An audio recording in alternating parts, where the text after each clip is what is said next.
Um visto americano é um carimbo, é isso, um papel que diz se você entra ou não em um país. Nas últimas semanas, esse carimbo virou uma outra coisa no Brasil. Virou moeda. Quem coopera, ganha. Quem incomoda, perde. Eu não vou te dizer isso como opinião. Existe um tratado assinado pelos dois países que diz preto no branco onde está a linha. É isso que eu vim falar hoje aqui nesse vídeo. Se você viu o episódio passado, você já tem a cronologia inteira. Ela está aqui em cima para você pegar o vídeo e ver. Se você não viu, o resumo aqui vai ser bem breve e curto.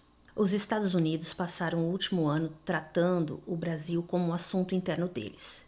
Emergência nacional renovada, vistos negados, visto de embaixadora brasileira revogada, nome indicado para Brasília. Hoje eu não vou repetir a lista.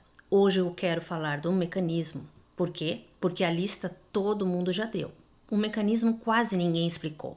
O Tratado de 1961, em Viena, marcou o encontro de todos os países do mundo que sentaram e escreveram uma coisa muito simples. O que um diplomata pode e o que ele não pode fazer, quando está trabalhando fora de casa, principalmente. O Brasil é um dos assinatários. Os Estados Unidos também é um. Eles assinaram. E esse texto tem uma expressão, que é o coração do episódio de hoje.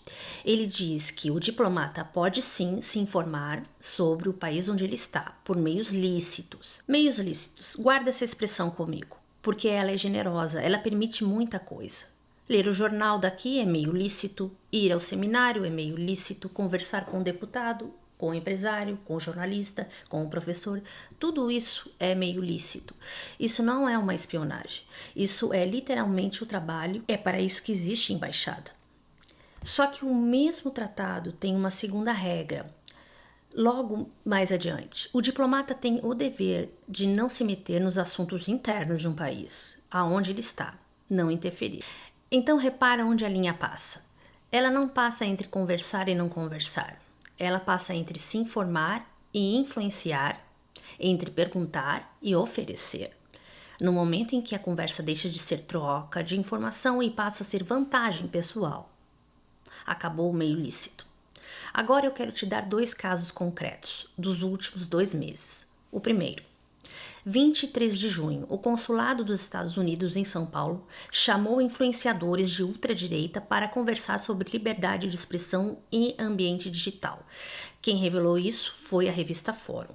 Entre os convidados foi a Maria Fernanda Schmidt, do ex-Brasil Paralelo. A agência pública mostrou que a embaixada também acionou o deputado Sóstenes Cavalcante, do PL. Agora presta atenção no que eu vou dizer, porque aqui é que eu me separo da metade de toda a internet. Reunir influenciador não é ilegal. Diplomata conversa com sociedade civil, isso é normal. A pergunta não é se houve essa reunião, a pergunta é qual era o objetivo, porque o tema da conversa era o ambiente digital brasileiro. No mesmo período em que o governo americano estava sancionando o Brasil justamente por decisões judiciais sobre esse mesmo ambiente digital. Isso não é se informar sobre um debate, isso é entrar no debate, e de um lado.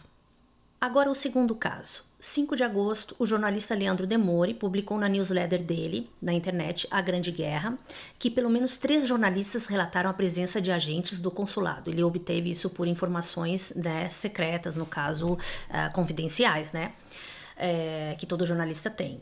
E no congresso da ABRAGE, que é a Associação de Jornalismo Investigativo, e que 2 deles teriam recebido oferta de facilitação de visto, agora o contraditório vem agora. É aqui, no mesmo dia, a diretoria da ABRAGE publicou em uma nota dizendo que nenhum relato chegou até ela e que até aquele momento não havia evidência de aliciamento. A nota repudia qualquer cooptação de jornalista, mas ela não confirma que houve essa reunião. Então, segura essas 2 coisas ao mesmo tempo. O relato existe, a confirmação institucional não existe. Eu não vou te dizer que está aprovado, porque não está.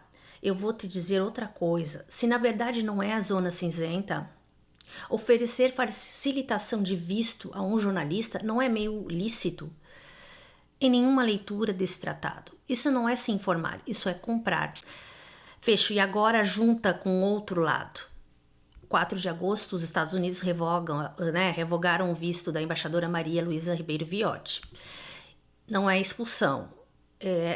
Eu que faço questão de dizer isso, porque as pessoas acham que ela foi deportada. Não foi o caso, né? Ela só realmente não teve o visto continuado. Mas o restabelecimento apareceu condicionado ao aval brasileiro a Daniel Pérez. Sem o agrément, né? Que é o famoso agreement, né? De Viena. O indicado de Trump para Brasília. E olha aqui o desenho que se forma. De um lado, o visto oferecido como cortesia, como porta aberta. Do outro, o visto retirado como punição. A mesma ferramenta, duas direções. Diplomacia é ponte, e ponte se atravessa nos dois sentidos. O que a gente está vendo aqui não é ponte, é posto de fronteira, com alguém decidindo caso a caso quem passa. E tem uma coisa dessa semana que fecha o raciocínio. Os Estados Unidos trocaram o chefe da área que cuida da América Latina. Quem assumiu é um empresário republicano alinhado ao Marco Rubio, que já criticou publicamente decisões da justiça brasileira sobre redes sociais americanas. Todas as fontes estão na descrição, na revista Fórum, Agência Pública, A Grande Guerra e a nota da própria Abrage. Lê os dois lados. Terça em episódio longo, quinta tem esse formato aqui mais curto para você que não tem as notícias, né, ao longo da semana. Se você chegou até aqui, se inscreve, compartilha. É o que mantém esse canal de pé. Até terça, até mais. Aguardo todos vocês. Tchau, tchau. Fui.